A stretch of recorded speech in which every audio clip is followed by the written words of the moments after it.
ఓం నమో వెంకటేశాయ. ఆలపాటి చమక్కుల కార్యక్రమానికి స్వాగతం. ఇవాల్టి 249వ ఎపిసోడ్కి సుస్వాగతం. శుక్లాంబరధరం విష్ణుం.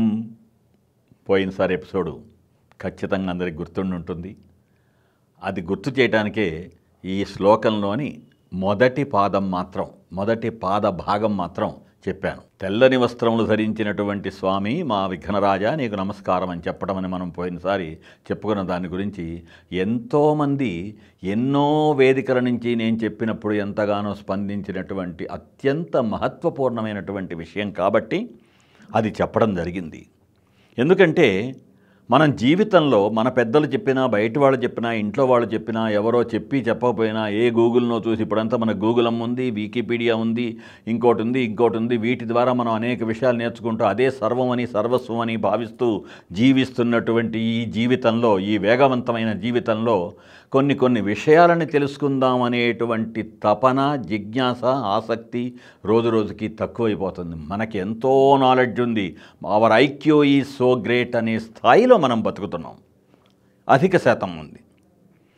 కానీ తెలిసింది మరింతగా తెలుసుకోవడం, జాగ్రత్తగా వినాలి, తెలిసింది మరింతగా తెలుసుకోవడం, తెలియనిది సరికొత్తగా తెలుసుకోవడం అనేటువంటిది మన జీవన ప్రయాణంలో ఒక కార్యక్రమం అయినప్పుడు, ఒక యాక్టివిటీ అయినప్పుడు మనం నిరంతరం నేర్చుకునేటువంటి నిత్య విద్యార్థులం అవుతాం. ఏ విషయమైనా, ఏ కోణంలో అయినా, ఏ కోశంలో అయినా. వినాయకుడిని గురించి అన్ని చోట్ల ఉన్నటువంటి చైతన్య దీప్తులను గురించి మనం పురస్కరించుకొని పోయినసారి మనం శుక్లాంబరధరం గురించి మాట్లాడుకున్నటువంటి విషయం మీకు అందరికీ గుర్తుంది. కాబట్టి అదే వినాయకుడిని స్తుతించేటప్పుడు మనం చదివేటువంటి మరొక శ్లోకాన్ని గురించి కూడా ఇవాళ మాట్లాడుకుంటాం. మనం చేద్దాం. శుక్లాంబరధరం విష్ణుం శశివర్ణం చతుర్భుజం ప్రసన్నవదనం ధ్యాయ సర్వ విఘ్నోపశాంతయే అగజానన పద్మార్కం గజానన మహర్నిశం అనేకదంతం భక్తానాం ఏకదంతం ఉపాస్మహే.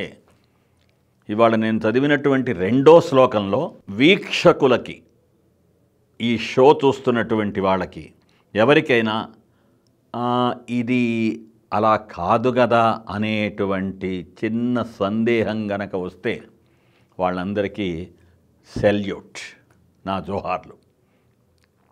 అగజానన పద్మార్కం గజానన మహర్నిశం అనేకదంతం భక్తానాం ఏకదంతముపాస్మహే. నిజానికి ఈ శ్లోకంలోని ప్రతి పదాన్ని, ప్రతి అక్షరాన్ని విడమర్చి చెప్పుకోవచ్చు మొన్నటి శుక్లాంబరధరంలాగా. అప్పుడు ఒక 10-15 ఎపిసోడ్లు దీనికే సరిపోతుంది. కాబట్టి సూక్ష్మంలో మోక్షంలాగా చెప్పేటువంటి ప్రయత్నం చేస్తూ నేను అంటున్నది ఏంటంటే, అగజానన పద్మార్కం అన్నాం, గజానన మహర్నిశం అన్నాం, తర్వాత లైన్ ఏమిటి? అనేకదంతం భక్తానాం ఏకదంతం ఉపాస్మహే. జాగ్రత్తగా ఆలోచించండి, మళ్ళీ మననం చేసుకోండి. మనం రోజు చెప్పేటువంటి శ్లోకాన్ని అనేకదంతం భక్తానాం ఏకదంతం ఉపాస్మహే. వినాయకుడు ఎదురుగా నిలబడ్డాం, భక్తిగా ఉన్నాం, పువ్వులు తెచ్చాం, పళ్ళు తెచ్చాం, లేకపోతే నైవేద్యం తెచ్చాం, కొబ్బరికాయ కొట్టాం, హారతులు ఇచ్చాం, పసుపు కుంకుమ గంధం అక్షతలు వీటన్నిటితో చేసాం పూజలు చేసి. మీరు చక్కగా ఇట్లా చేతులు జోడించి ప్రార్థన చేస్తూ ఉంటే వినాయకుడు చక్కగా ఆలకిస్తున్నటువంటి వాడు. అగజానన పద్మార్కం గజానన మహర్నిశం అంటుంటే హాయిగా ఆనందంగా తలకాయ ఊపేటువంటి, ఏనుగు తల ఊపేటువంటి వినాయకుడు అనేకదంతం భక్తానాం ఏకదంతం ఉపాస్మహే అనగానే ఓరి మీ దుంపలు దెగ అనుకుంటాడు స్వామి. ఎందుకు అనుకుంటాడు? ఎందుకు? మనం ఇప్పుడు ఏమన్నాం? అనేకదంతం భక్తానాం ఏకదంతం ఉపాస్మహే అన్నాం. అంటే వినాయకుడిని మనం వర్ణిస్తూ, ఆయన్ని తలుచుకుంటూ, ఆయన్ని ధ్యానిస్తూ, ఆయన్ని కొలుచుకుంటూ, ఆయన్ని వర్ణిస్తూ అనేకదంతం అంటున్నాం, ఏకదంతం అంటున్నాం. అరేరే, ఇన్ని సంవత్సరాల నుంచి ప్రతిసారి చదువుతున్నా కూడా ఈ పాయింట్ ఏందో మాకు తట్టలేదే అని గ్యారంటీగా, నిజాయితీగా చెప్పుకునేటువంటి వాళ్ళకి, ఒప్పుకునేటువంటి వాళ్ళకి స్ఫురించేటువంటి సత్యం. ఏమని వర్ణిస్తున్నాం మనం వినాయకుడిని? అనేకదంతం ఏకదంతం అంటున్నాం. దంతం మనకు తెలిసిందే, TUSK, టస్క్, ఏనుగు దంతం. అనేకదంతం అంటే, ఏకదంతం అంటే అర్థం ఏంటి? ఏకదంతం అంటే ఒక దంతం కలవాడా కదా. అనేకదంతం ఏకదంతంలో ఏకదంతం అంటే ఒక దంతం కలవాడు. అనేకం అంటే ఏంది? ఏకం కానిదంటే ఎక్కువ, ఒకటి కంటే ఎక్కువ ఉన్నవి. అనేకం, అనేక మంది, అనేక సార్లు, అనేక చోట్ల, అనేక మంత్రాలు, అనేక జీవితాలు. అప్పుడు వినాయకుడు ఏమంటాడు?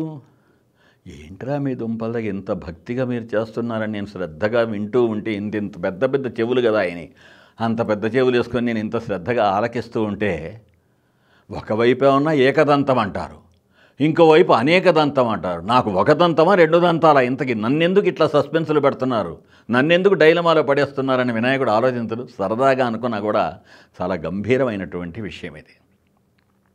మనందరికీ తెలుసు, ఆయన రాక్షసుణ్ణి వధించేటప్పుడు ఆ రకరకాల ఆయుధాలతో చేసి ఆ రాక్షస సంహారం జరగబోతుంటే తన దంతాన్ని పీకేసి ఆ దంతాన్ని ప్రయోగించేటప్పటికీ ఆ రాక్షసుడు హతుడయ్యాడు.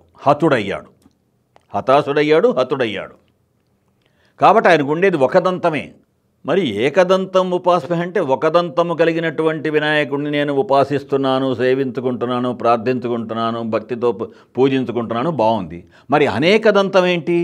మన దురదృష్టవశాత్తు అంత గొప్ప అమరగాయకుడైనటువంటి ఘంటసాల గారు ఆలపించినప్పుడు కూడా అగజానన పద్మార్కం గజానన మహర్నిశం అనేకదంతం అని అన్నాడు. కానీ ఆయన కూడా మనం ఇప్పుడు చెప్పుకుంటున్నటువంటి పద్ధతిలో అలా మరి ఎందుకు జరిగిందో అది అంతంత గొప్పవాళ్ళు, మహామహులు వాళ్ళు, చిరస్మరణీయులు వాళ్ళు. మనకి అనేకదంతం అంటే ఏకదంతంలాగా కాకుండా అనేకదం తం.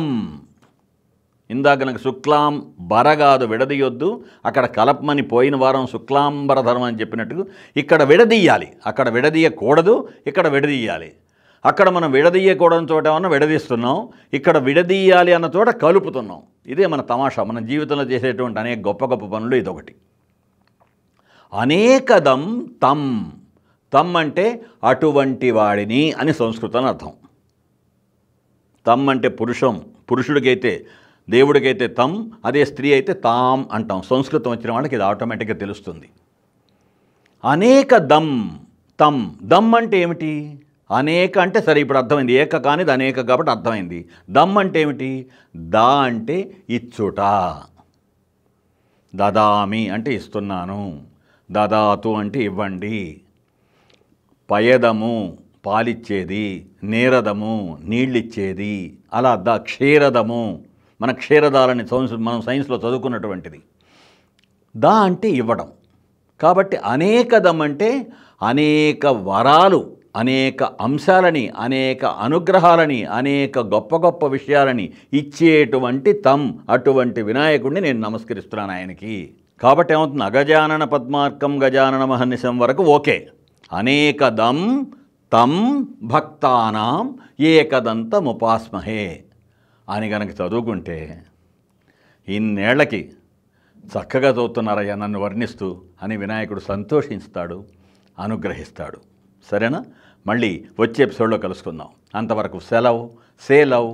ప్రేమతో ఎప్పటికీ మీ కళాసింధు ట్యాగ్లైన్ కింగ్ డాక్టర్ ఆలపాటి. ఓం నమో వెంకటేశాయ.